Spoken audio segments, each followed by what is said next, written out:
Olá, eu sou Sandro Magaldi. E eu, José Salib Neto. Nós somos autores do Novo Código da Cultura. E como todos os nossos projetos, com o intuito de estender o conhecimento da edição impressa, nós produzimos, né, Salib, um conjunto de talk shows com grandes personalidades, né?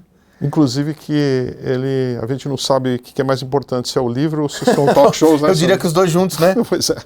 Hoje nós estivemos aqui, e você vai acompanhar uma entrevista muito interessante, né, Salib? Riquíssimo. Com Ana Amélia Flizola e Guilherme Pereira, que são os fundadores, não, são os acionistas do Grupo Paranaense de Comunicação. Sucessores, né? Os sucessores, né?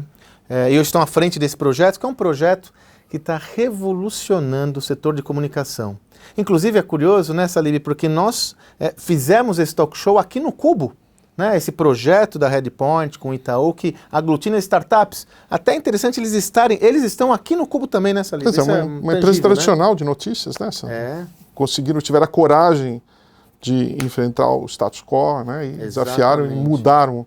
Mas mudaram, não o negócio, mudaram a cultura, principalmente deles. Exato. O que te chamou mais... A conversa foi muito boa, que foi com os dois, né, Salib? O que te chamou mais a atenção desse papo? Principalmente eles seriam uma empresa de 100 anos de vida, né? Um século de vida. Jornal, né? E teria coragem de abandonar aquilo que todo mundo achava que não daria para fazer, né? Abandonar o papel. Né? Exatamente. E conseguiram fazer isso, mas não foi só mudar a estratégia da empresa, eles mudaram o mindset da empresa, a cultura da empresa, a política do abandono, como diz o nosso amado Peter Drucker, né? E fizeram direitinho, parece que é um case assim que... Pois é, e mantiveram a essência da empresa, a sua visão de propósito, né? Onde as empresas de comunicação no mundo inteiro estão em xeque, né? Estão em xeque. A gente vê o que está acontecendo aqui no Brasil, né?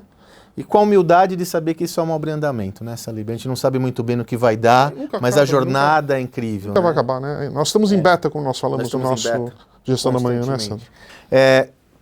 Se você quer conhecer mais, sobretudo você da empresa tradicional, que tem dúvidas do processo, né, Salib? Olha, vem conhecer aqui nesse talk show que, em complemento ao livro, vai te dar um repertório incrível para falar sobre transformação cultural, que hoje é um dos temas mais relevantes, se não o mais relevante do mundo corporativo. Porque as pessoas hoje confundem muito a questão da digitalização com a transformação digital, que são duas coisas diferentes. Como as palavras parecem, né, Sandro? As pessoas não esquecem que tem no meio lá tem uma coisa chamada cultura organizacional. Que é onde pega, né, meu amigo? Com certeza. Você vai gostar. Assiste lá, que vale muito a pena.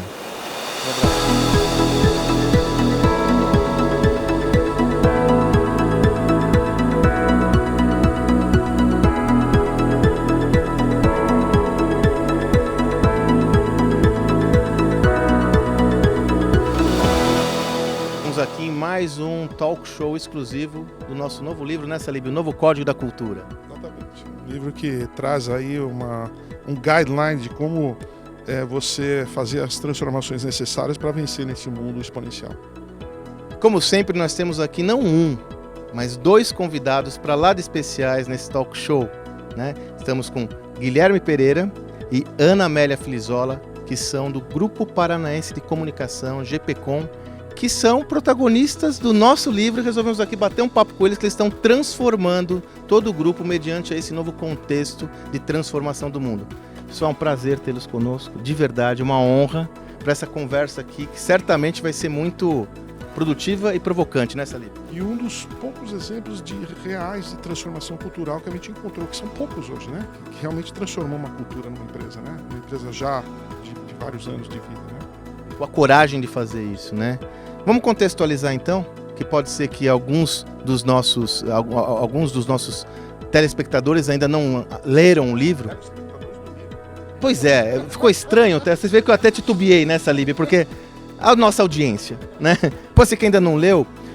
Guilherme e Ana, contextualiza para a turma o que vocês estão vendo da transformação. O grupo é um dos maiores grupos de comunicação do Brasil. E como vocês estão navegando por essa transição e essa coragem de dar os passos rumo a um destino que não está muito claro, né? Eu acho que talvez o destino não seja claro, mas o caminho que tínhamos perseguido antes, esse não levaria aonde a gente precisa chegar. Eu acho que esse é o primeiro conceito. Realmente a tecnologia mudou profundamente o jeito de ter notícia, de ter notícias e de se informar.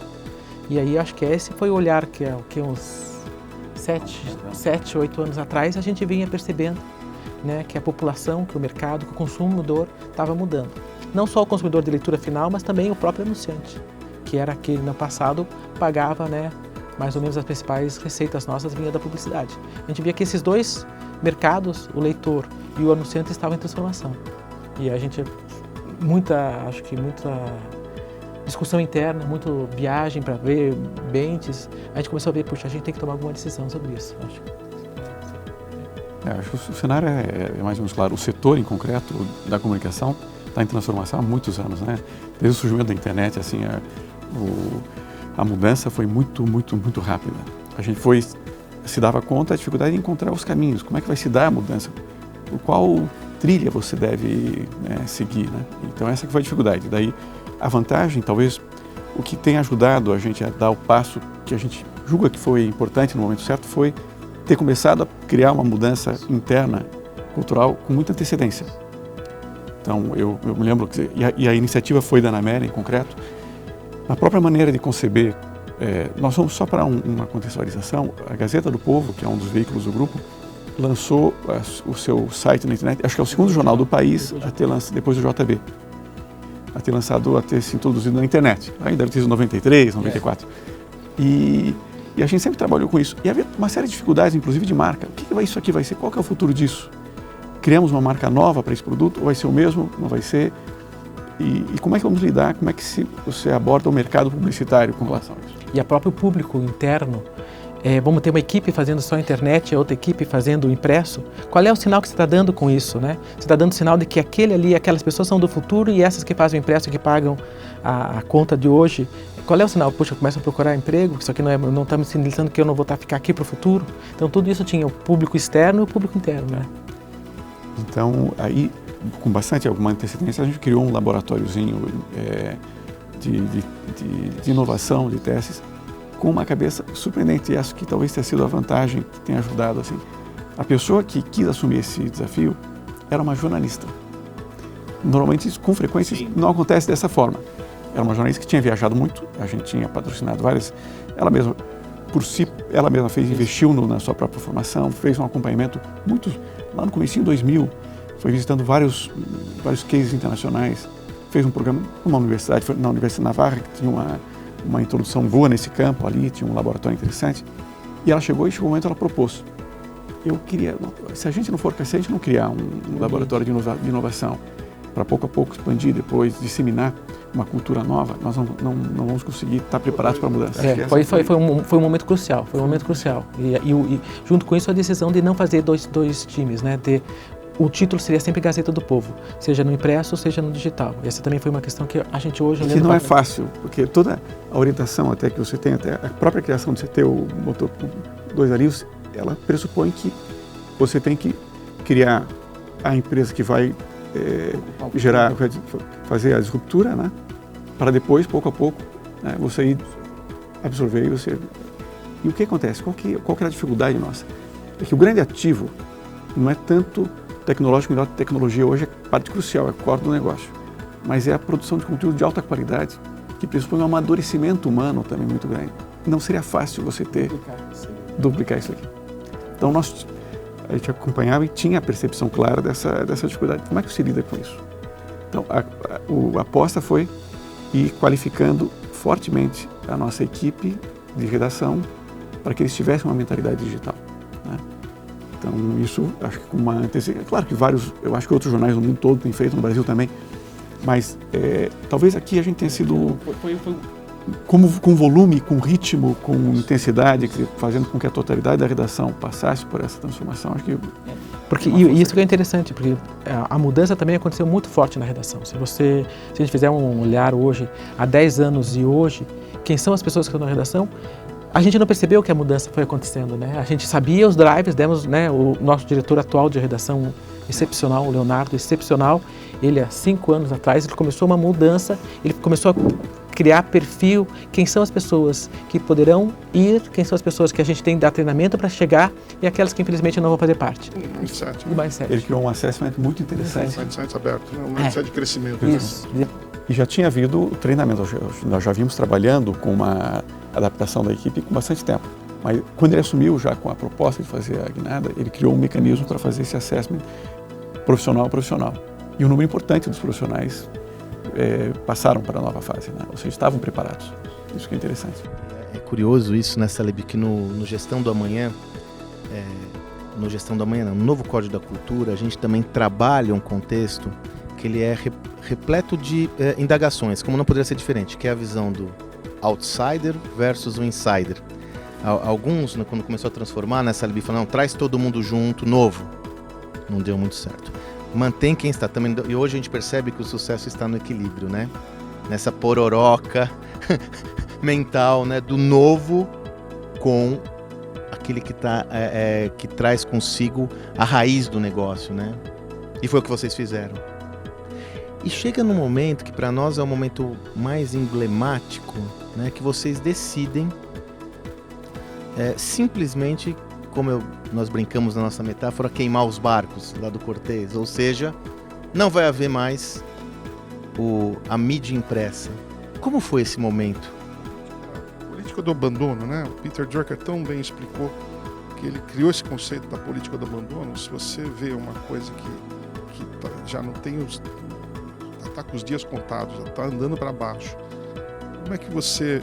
E ele fala do abandono organizado, né? Como é que vocês trataram com isso? Como planejou o abandono, né? Você planejou o abandono. Você não pode fazer a coisa do dia para a noite, né? A coisa tem que ser muito bem feita, porque senão você causa uma ruptura muito grande, né? Eu até me surpreendo, assim, porque não sei se todo mundo sabe, mas o jornal não é uma coisa assim que tem tanto, sabe fazer tão bem planejamentos. E eu acho que a gente teve um sucesso foi no planejamento. A gente estava em reuniões constantes com o nosso grupo, com o nosso board, né?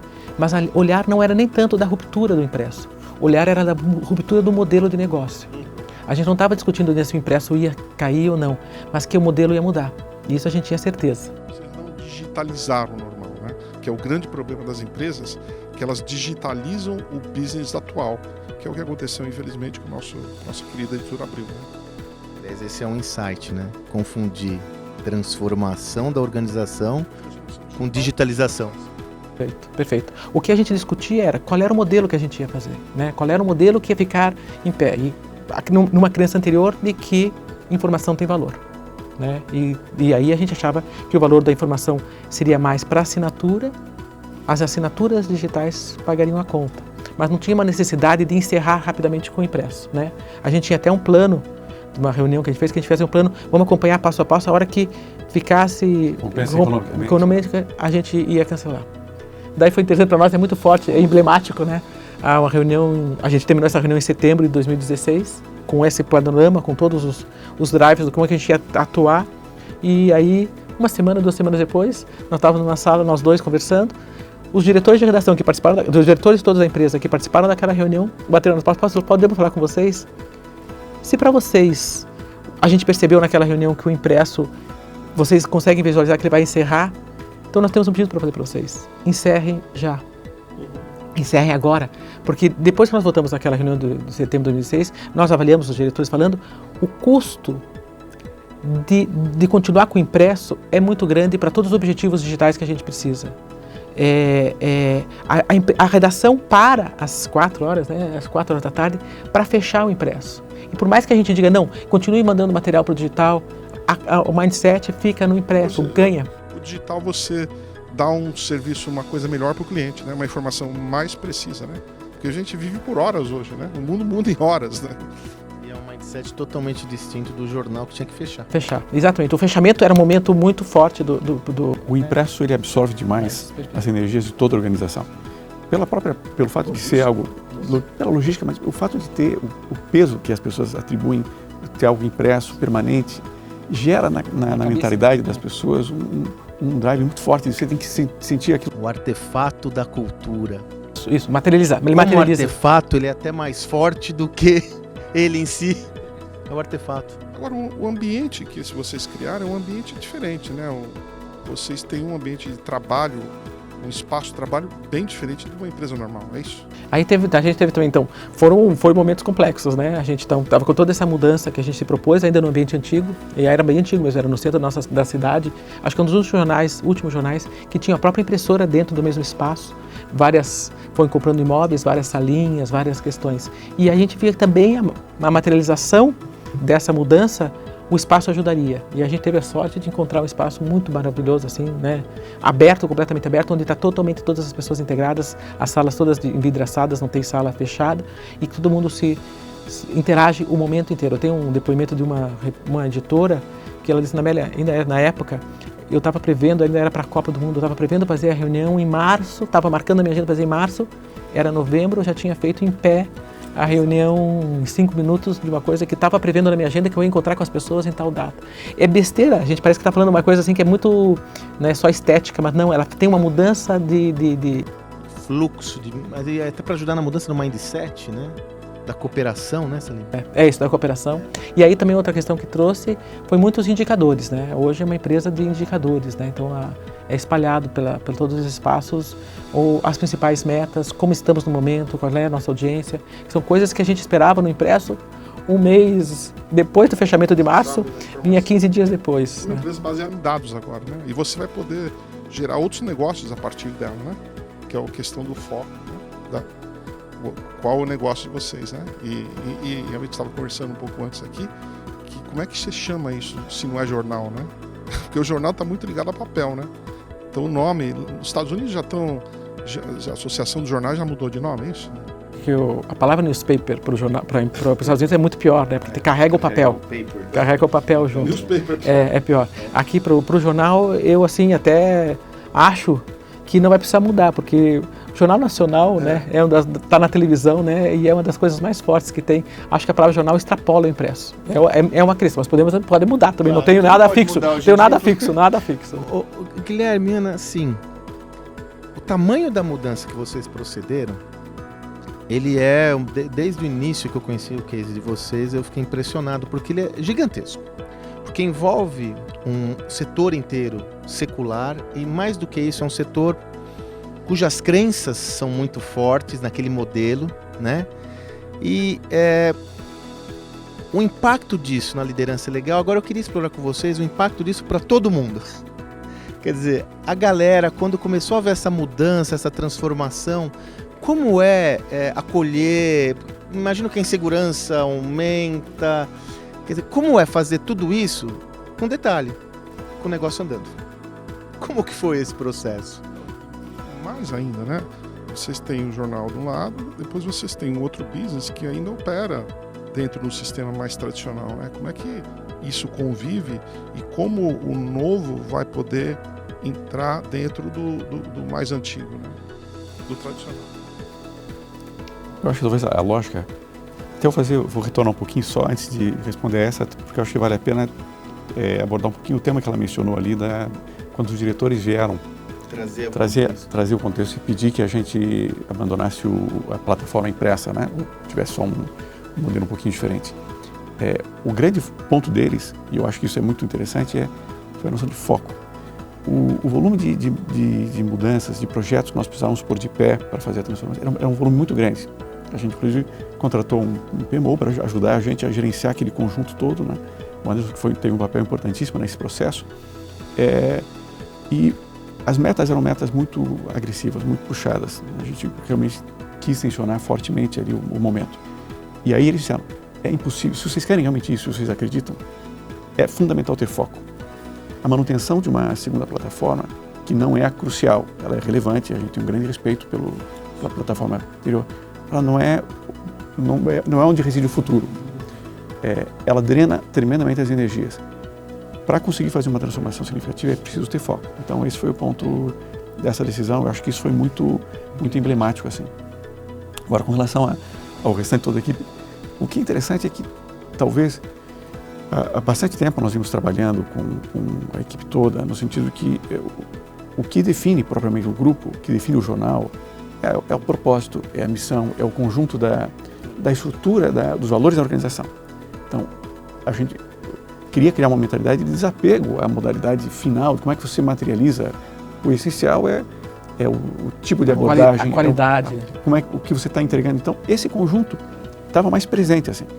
Então, o fato de ter o papel era uma plataforma adicional, o trabalho essencial dos jornalistas era crucial que eles entendessem. Era um trabalho de qualidade editorial, de sintonia com as pessoas, de capacidade de empatia e, ao mesmo tempo, de relevância, de fazer questões importantes. trabalhar com dados, né? Então, isso em parte já estava. Tanto que a informação propriamente do encerramento da operação foi mantida em sigilo. 2 meses. Comunicação. Foi por muito, e isso que talvez mais nos surpreenda, porque tradicionalmente é muito difícil uma organização, essas coisas vazam. E eu posso assegurar para vocês que não vazou. Foi impressionante. Vocês têm experiência com isso, vazar informação? Muita. E aí, no dia que a gente comunicou, a gente fez a mesma comunicação, no mesmo dia, para o mercado e internamente. Então, o evento para o mercado foi transmitido internamente e eu voltei da reunião do mercado, eu fiz a abertura e voltei para poder acompanhar a equipe. Porque aí sim era um baque grande, nós sabíamos que seria para muita gente e seria muito difícil. E além do que, a gente comunicou 2 meses antes do fechamento. E a gente precisava daquelas pessoas por esses 2 meses. Porque a gente precisava das pessoas, dos impressores, dos entregadores, né, dos distribuidores. Então, aí era muito importante ter a presença, né, de dizer, nós sabemos que nós estamos pedindo para vocês uma coisa a mais, mas a gente está pedindo isso para vocês. Só do líder. Tá, então isso foi assim, e foi emocionante. Não faltaram um dia nos 2 meses, não entregaram até o fim. Vocês lideraram pessoalmente isso, você não nomeou, fala assim, um diretor para fazer... Eram todos, éramos nós. Mas a liderança de vocês. Éramos nós com mais os diretores todos. O papel do CEO como agente fundamental no processo de transformação. Elas, literalmente, quando você vai atacar a cultura, nomeia alguém para ser o diretor de cultura da empresa. Né? Quando o diretor de cultura da empresa é o próprio CEO, que é uma das 4 principais atribuições, segundo o John Chambers. Né? O Satya Nadella da Microsoft, que nós ficamos tão impressionados com o caso dele que selecionamos um capítulo inteiro do livro para isso. Ele fala que o C de CEO é de cultura. Isso é brilhante, né? Ele tangibiliza muito isso, né? E um ponto que é importante, talvez, de novo eu ia chamar telespectador, mas quem está nos assistindo não tem essa dimensão. A Gazeta do Povo sempre se destacou no segmento de comunicação. Eu digo Gazeta do Povo porque eu tenho mais familiaridade com o jornal. E eu me recordo numa época que eu atuei 10 anos na Folha de São Paulo, né? Onde a Gazeta do Povo era o maior classificados do Brasil. Do Brasil. E de repente vem a internet, né? Quer dizer, vejam o papel como vocês, e aí eu quero explorar um lado muito particular, que é o lado psicológico, emocional, né? Vocês são acionistas e mais do que isso, percebe-se claramente a visão de propósito que o Guilherme coloca ali. É uma organização muito lastreada em valores. Como que vocês começaram a encarar isso emocionalmente até, né? Que é o que pega muito o executivo que está nos assistindo, o empreendedor, né? Como vocês lidaram, conseguiram gerenciar esse turbilhão de emoções, né? Na verdade, Sandro, a grande mudança cultural, ela mexe com a razão, né? Que é tá claro, mas ela mexe com a emoção das pessoas também, né? Que estão acostumadas a trabalhar durante décadas da mesma forma, né? Para você fazer eles trabalharem de uma maneira diferente é complicado. A gente está imerso numa situação de transformação há bastante tempo, né? Não é uma... Infelizmente, num setor que vinha perdendo espaço, vinha perdendo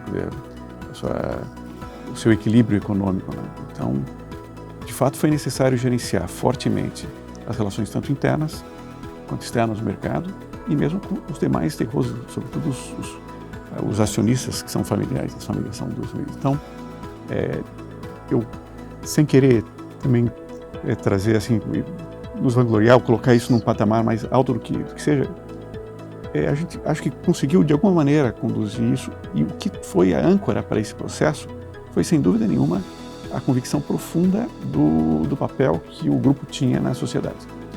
E isso eu posso assim assegurar que talvez o que nos deu uma força muito grande foi o fato disso ter sido transmitido pelos fundadores, né? E também o trabalho que foi feito junto com os demais membros da família que são sócios e não são executivos, não trabalham, não tem lá. Essa unidade familiar deu uma solidez muito grande para a gente, para os sacrifícios que foram necessários, né?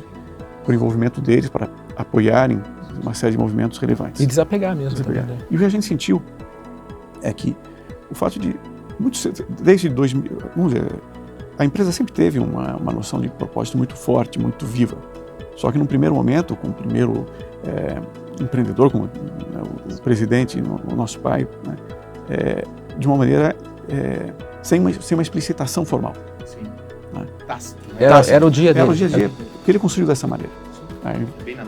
Foi muito forte. E quando a gente assumiu, a gente entendeu que logo no começo da gestão, era fundamental explicitar para encontrar as melhores formulações, para ser capaz de envolver, de fazer com que as pessoas se apoderassem daquele conjunto de valores e reproduzissem, e fossem tirando, inclusive, novos insights, novas conclusões daquele conjunto. Né? Então, muito cedo a gente fez esse trabalho. Assim que a gente começou a trabalhar juntos, né? 2, 3 anos depois, a gente já começou a formular de maneira muito explícita. E eu tenho a impressão que isso teve um papel decisivo na manutenção do entusiasmo, se não o entusiasmo, da resiliência em momentos críticos. Se preservou a essência, né? Na verdade, né? É o que a Iselena fala, né? Que toda empresa que perde o DNA do seu fundador, ela quebra. Né? Vocês sabem que nessa obra, nós ambicionamos trazer alguns conceitos que são conceitos inovadores a respeito de cultura, porque ninguém nunca articulou, né? E um deles é o seguinte: quando a gente pega processo de transformação cultural, não raras vezes a transformação é liderada como um confronto à essência da organização. Então, vamos mudar tudo. Então, se a gente era uma empresa que acreditava no poder das pessoas, não, agora é meritocracia, enfim. A nossa tese é que, para que haja uma transformação de fato, ela não acontece frontalmente confrontando o valor essencial da organização. Eu trabalho como vocês trabalharam na camada superior da cultura, nos artefatos, nas normas, né? Em alguns valores relevantes, e aos poucos eu trago esses outros elementos que vão se complementar à essência da organização. Por isso que quando nós desenhamos a nossa visão sobre a nova cultura, o que permeia tudo é o propósito. Né? Eu creio que a atuação deles tangibiliza muito essa visão, né, Salib? Com clareza sobre isso, porque é o propósito que lastreia tudo, né?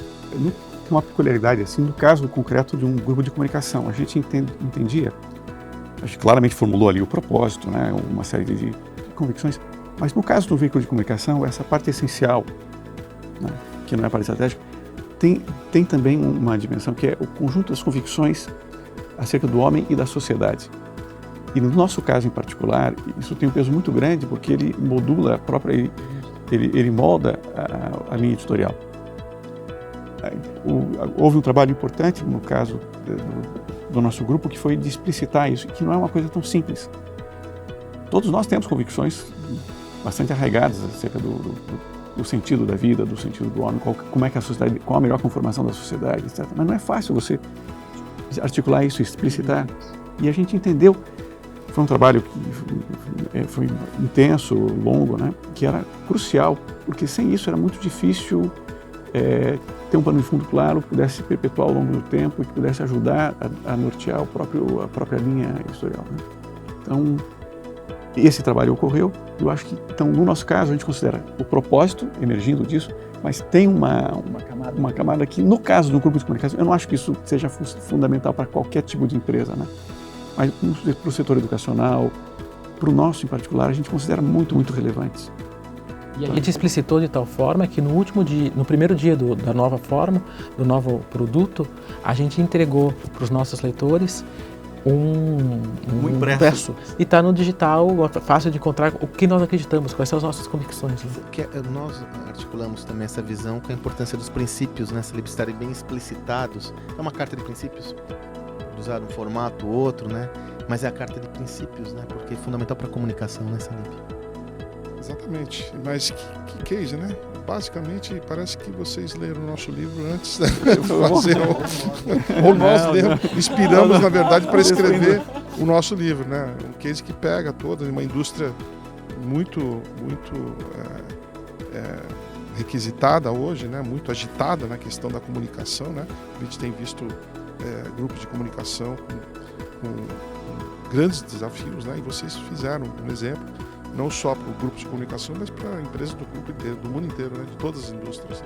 E aí, para a gente afunilar, eu não posso deixar de fazer essa questão, porque é curioso, né? Esse projeto que a gente, com organizações e líderes como vocês, que é diferente do passado, esse é um livro vivo e é uma obra em andamento, né? Quer dizer, nós todos temos a humildade de não saber isso é fascinante. Qual que é a visão de vocês a esse respeito? Quer dizer, já são aí, essa trajetória de transformação, ela não é tão recente para o grupo, né?